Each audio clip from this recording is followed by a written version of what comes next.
Super Bowl champ and legendary Chicago Bear Steve McMichael has officially been inducted into the Pro Football Hall of Fame. He and fellow former Bears Devin Hester and Julius Peppers were officially announced last night. McMichael's announcement is the culmination of a petition and letter writing campaign to the Hall of Fame that began in May of 2022, shortly after he was diagnosed with ALS. His publicist of 24 years spoke about Team Mongo's determination to make sure Steve McMichael's dream came true.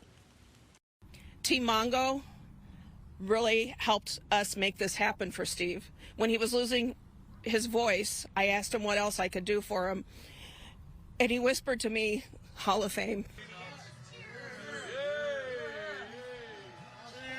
In the years since his diagnosis, Steve McMichael has lost his ability to move or speak. His family wanted his wish granted while he could still celebrate the good news. Joining us to discuss what ALS is and what advances have been made is Laura Freveletti, the CEO of the Les Turner ALS Foundation. Thanks for joining us for this important conversation. Yes, thank you. I'm happy to have the conversation. Yeah, because I think there's a lot of misunderstandings out there. So let's just start with a basic understanding. Explain what ALS is, and do we know what causes it? ALS is a disease that weakens and paralyzes the muscles that we use to move, breathe, and swallow. The average person lives 2 to 5 years after a diagnosis, and there's no cure yet, but there are several new treatments that slow the progression of the disease. So before we get into those treatments, let's talk about how someone like Steve McMichael has helped to raise awareness and money for funding, because this is a man who's beloved by so many, a legend with the Chicago Bears, people beyond Illinois, and he has made this a forefront. His family has said, let's raise awareness about this.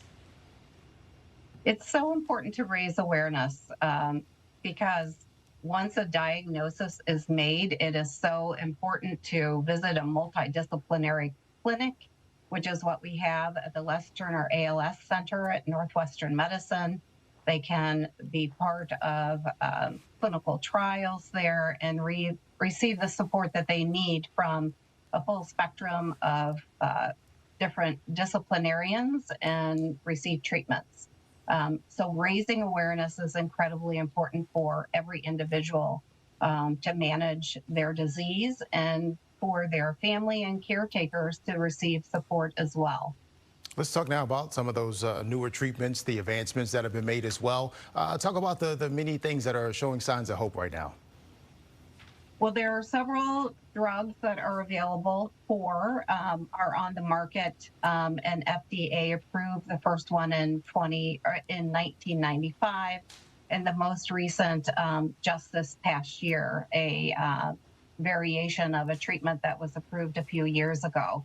And those treatments are very encouraging because while ALS has been known for over 3 decades, it's only since 1995 that we have a first treatment. And so clinical trials are key for helping doctors and scientists start to understand this disease, but they're just beginning to understand what causes it.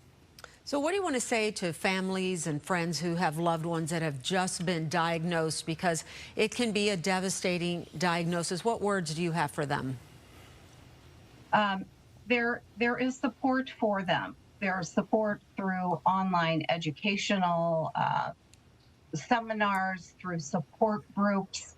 There's support from the Les Turner ALS Foundation in dealing with the changes that come with modifications with their home, with equipment loans, help in understanding the options that are available for the individual they love who is living with ALS. There's support for both those family members and the caregivers as well. And there are online support groups that provide emotional support and practical guidance. All of that is so important for an individual and families dealing with this very devastating disease. It certainly is, and we appreciate you sharing that with our viewers. Laura Freveletti, the CEO of the Les Turner ALS Foundation, thank you for joining us this afternoon. Yes, thank you.